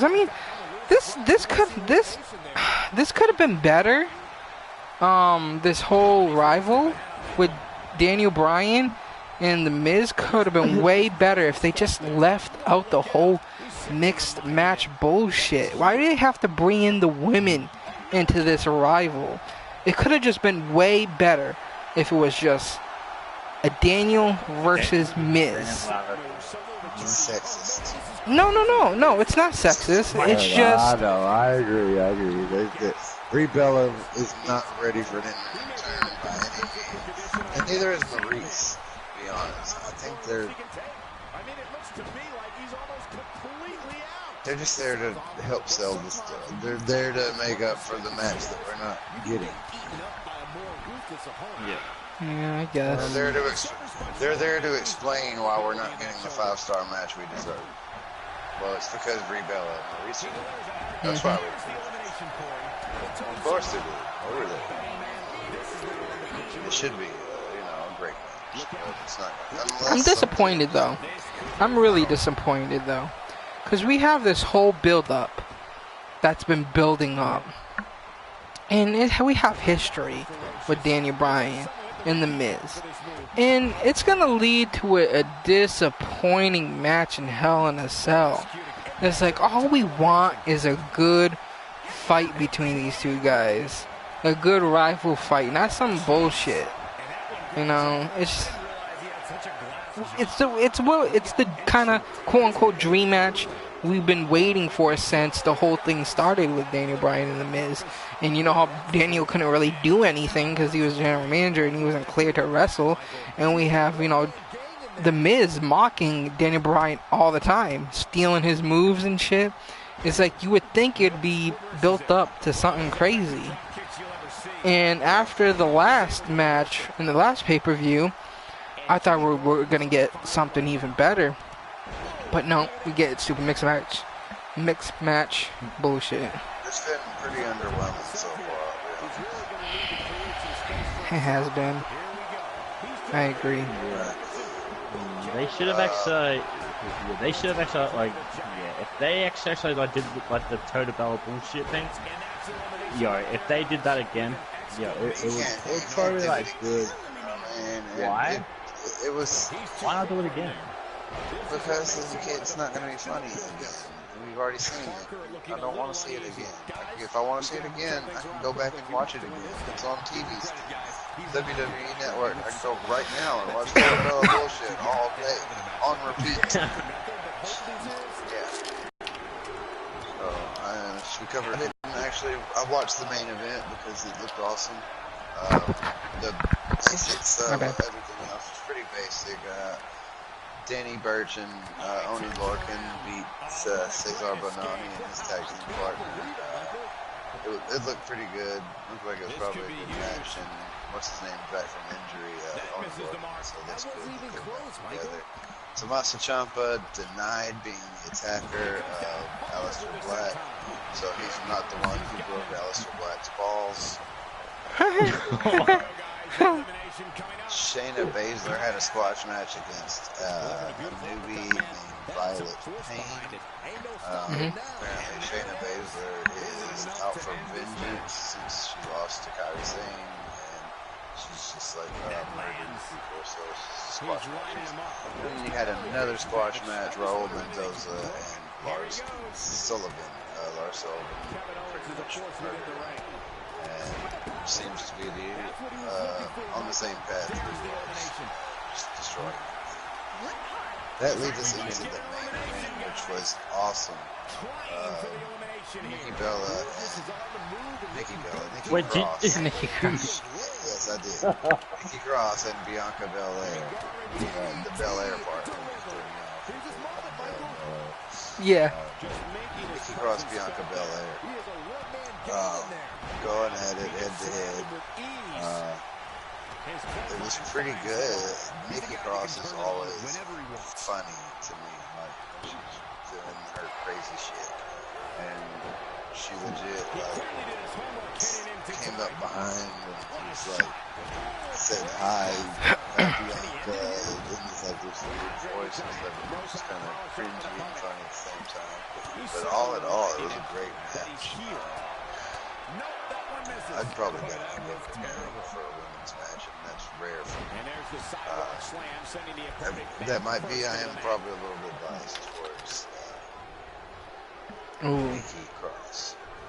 Kevin Owens feeling good about things. This is not over yet. Sorry, I was just reading the chat. A little bit biased, huh? No problem. I was calling you out on that earlier, but we all do that. But I was definitely excited for that match. And I'm definitely excited for next week's NXT, which is going to have that title match against Ricochet. It's probably the most excited I've been for a match that's not on pay-per-view in a long time. When's the last time any of us have seen a title an opportunity for somebody to have two belts? The problem is, it's probably not going to happen. There's going to be like a Undisputed Era is going to interfere, or something stupid's going to happen, double count out or draw. Oh, but the match with Nikki Cross and Bianca Belair, I'm sorry, they did double count out. There was no winner. They both were fighting on the outside. Bianca Belair hit a pretty brutal move on the ramp, and they got counted out to 10. They just kept fighting. And Nikki Cross jumped off the announce table onto Bianca Belair and like 3 referees, and that female referee took a bump. She was in the middle of the back when Nikki Cross did her dive. So we know that the female ref's not afraid to take a bump. Yep. But yeah, so that was NXT. And next week, title for title. Can't wait. Yeah, who's gonna win? What's the other rumors we've got? Well, before we get into rumors, you want to talk about WWE 2K19, a little bit of gameplay reveal? Yep. Yes. Did you see it? Yeah, even rating reveals for that photo. Was that today? When was that? It's not really gameplay per se. It was more of like a teaser trailer with clips here and there. You can watch it real quick. It's like 1 minute and 30 seconds. I'll put it in the Discord. I just put it in right there. I did put it in Discord when it came out. It was, yeah, it looked good. Like, let me know when you're finished watching the trailer. It's only 1 minute and 30 seconds. Yeah, but we can talk about some of the ratings that's been revealed. Okay. We have a rating for Tony Nese. Tony Nese. Yeah, I got 70. He's a 70. That's okay. We have a rating for Oscar, 84. Mufasa Ali, 81. I think we already talked about that though. Those two. Randy Orton. Randy Orton and Jeff Hardy though. Jeff Hardy 84. Lince Dorado is a 73. 87. Yep. I don't know who anybody cares about Lince Dorado, but he's a 73. I guess that's decent. Shelton Benjamin back in the game with a 78 overall. Not bad. We also had the Bludgeon Brothers revealed. 80 and 84 for the Bludgeon Brothers. Who's 84? Luke Harper is 84. Oh, those bastards. Yo, the only problem is, in 2K18, Eric Rowan was 76, and now in 2K19 he's 80 overall. Yeah. Yep. So Randy went down by 3 points. Yeah, which is odd because didn't Randy have a good year that year? Yeah, I think he did. He was in a lot of activity, wasn't he? In activity with Bray Wyatt at the time. Yeah, because they. Probably. Did you finish the trailer? I'm watching it now. There's the big head. Yeah, and even like, another one that's very shocking. Jeff Hardy, 84, same as his brother, Matt Hardy. Yeah, I mean, well, they didn't have much, but going on with those guys. Yeah, but Randy though, 87. Man. Trailer doesn't really have me all excited. Big head mode seems kind of fun and quirky. They have zombies mode. Maybe. Supposedly having zombie mode. Oh yeah, custom entrances with briefcases. Now you can walk in with the briefcase. Well, money in the bank. That's gonna be fun. My career mode's gonna be changing. I know that. Supposedly, House of Horrors is gonna be a game mode as well in the game, and the Ultimate Deletion. And people are also saying the War Games is gonna be in there. Yo, I would love to see War Games on there, but I wonder how that's gonna be implemented.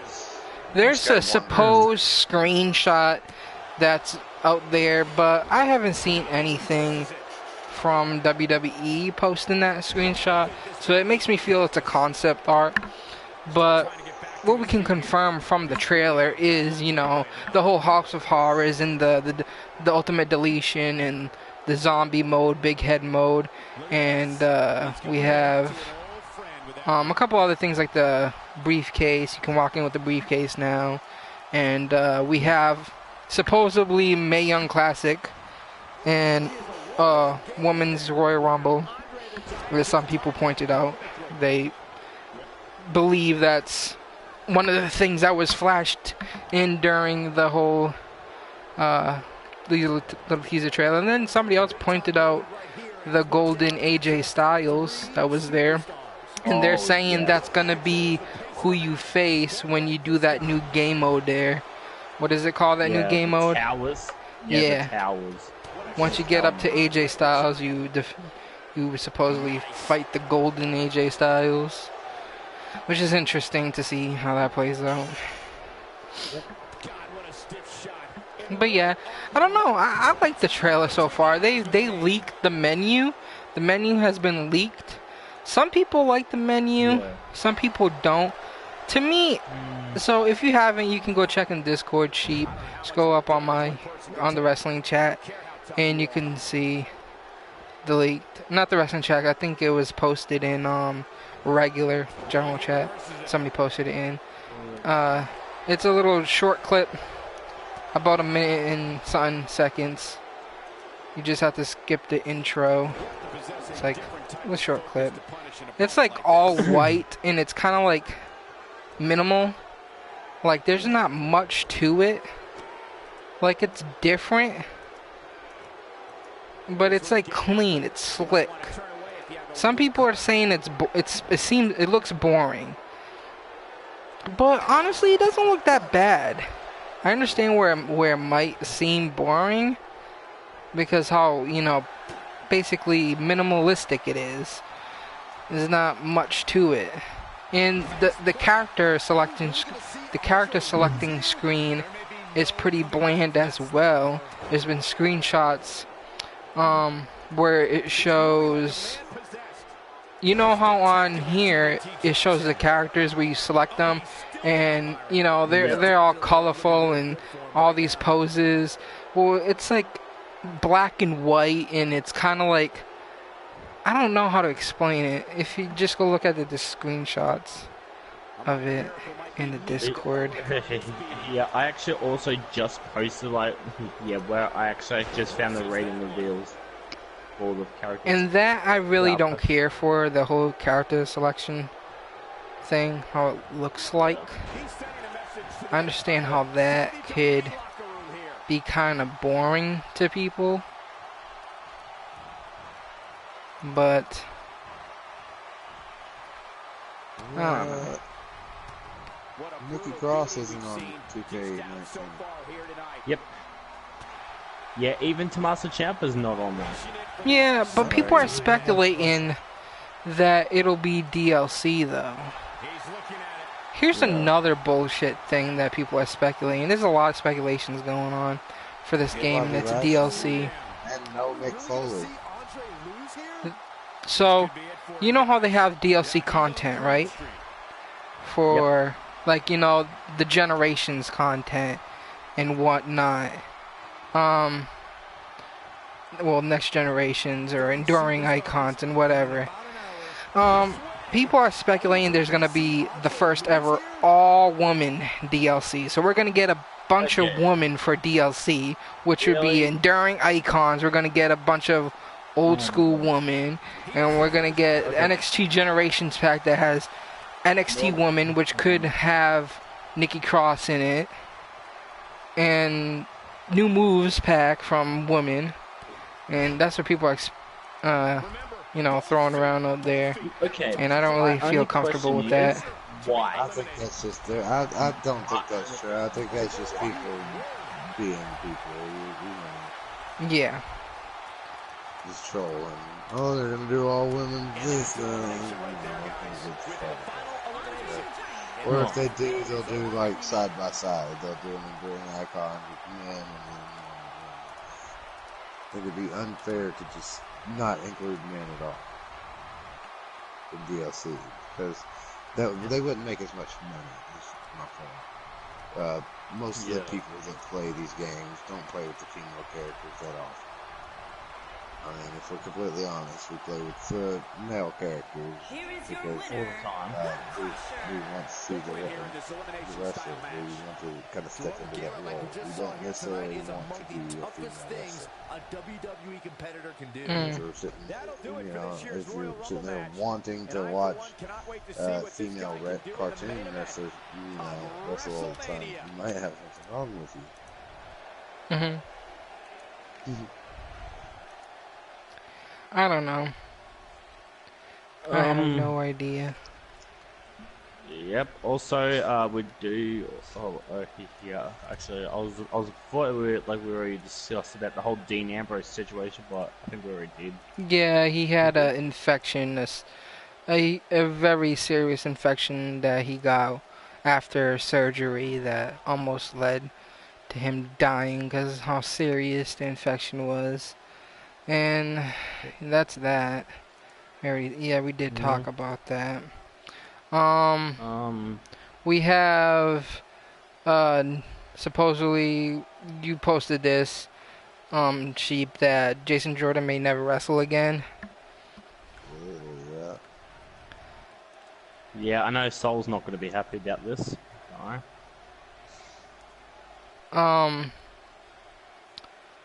Apparently, I guess his injury is worse than they thought. Is what the article was saying from Jason Jordan. His injury is a lot worse than they thought it was, which is interesting because I read an article not long ago saying that Jason Jordan was ready for in-ring action and they were just waiting to put him in a spot. But I guess maybe as he was, recovering or training for wrestling, maybe he did hurt his neck again or got a tweak or something. He had to go back and get it checked out. Maybe they saw that it was actually bad than they thought. Who knows? Because doctors, they always miss a lot of things. We also had that whole thing with Matt Hardy. We already talked about Matt Hardy leaving. So that's down. There's not much for news. We have Neville is almost ready to return back into wrestling ring since Neville's contract has been cleared from WWE. He's no longer under WWE anymore. And Neville's been getting offers from other promotions. So we could see him in some promotions, whatever he wants to go, I guess. Hopefully he goes somewhere and has good success like Austin Aries did. Because to me, I thought Austin Aries and Neville did deserve more in WWE and in the Cruiserweight. Well, basically, Austin Aries and Neville made the Cruiserweight Classics or 205 Live good. And not to, say this as a mean way, but so did, not to, make a lot of people triggered or whatnot here. So did Enzo. Enzo made 205 good. And 205 is just boring now. What do you guys think? Oh shit, I'm not in the party anymore. My bad. I don't know how. My bad. Oh shit, when did I get out of the party?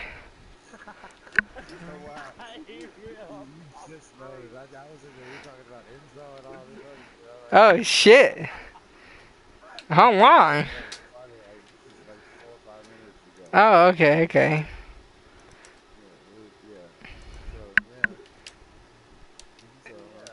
I wasn't in the party anymore. God damn. Yep. We were just talking. What did you hear last thing? I was talking about Jason Jordan, right? Yeah. Yep. Yeah, and you heard what I said, that the injury was a lot worse than they thought, right? Yep. Yeah, okay. So, yeah. I was just talking about Neville, how he's going to be in different promotions. He's getting calls from different promotions. We could see him back in wrestling. And I was just talking about, pretty sure you guys were listening.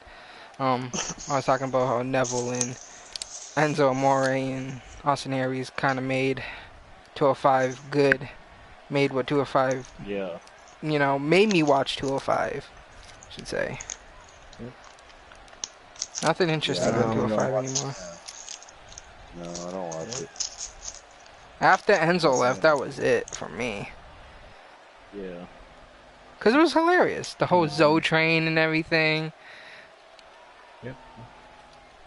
Honestly, I thought those three guys carried 205 on their backs. Might be a little bit too much, but Austin Aries, Enzo and Neville, they carried that show.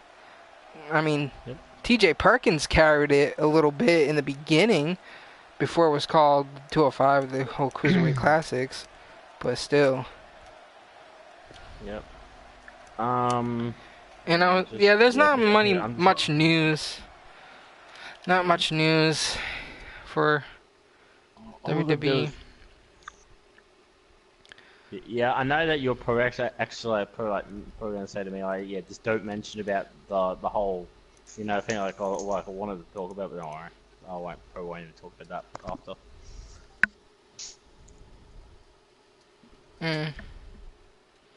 The whole thing that was going to be, hopefully, will be appearing tomorrow night for the pay-per-view. What? And that's like, yeah, I know that Sheep said, like, yeah, for me, like, not to mention it, about, you guys, like already gave me a freaking lecture about it. Yes, I read the... the red cage. Yeah, it's gonna be red, who cares?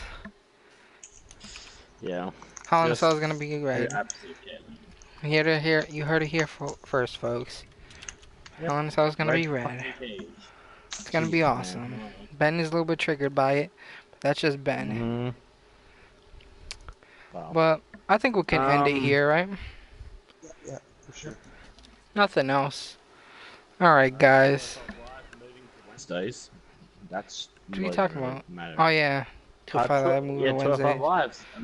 Yep. So wait, so what would that be for me then? What would that be for me? Wednesday. Whatever day NXT is on, it's that day then. Oh, it's fucking, that means it'll be fucking Thursday. Crud. I won't be able to watch that shit. Why can't you can't watch NXT? No, because I won't be here on that day. Because I'm going somewhere. Every week? Yeah, I will be. That sounds I'll be able to watch. Yeah. Yeah, definitely, totally. Yeah, I'll be able to I'll be able to watch Raw and SmackDown, but I won't be able to watch 205 Live or NXT this week. It's like, yeah.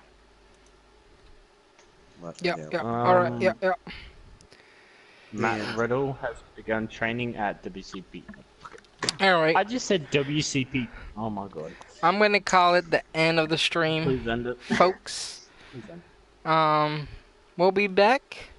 Dat Wrasslin Podcast will be back next weekend, of course. Same time as always. Same day as always. Make sure you guys check back. Every weekend. Just gonna put this out there again. Sunday, 2 a.m. Dat Wrasslin Podcast. Don't want to miss it. Alright. Dat Wrasslin Podcast signing out. Peace out. Enjoy Hell in a Cell. And we'll catch you guys next time.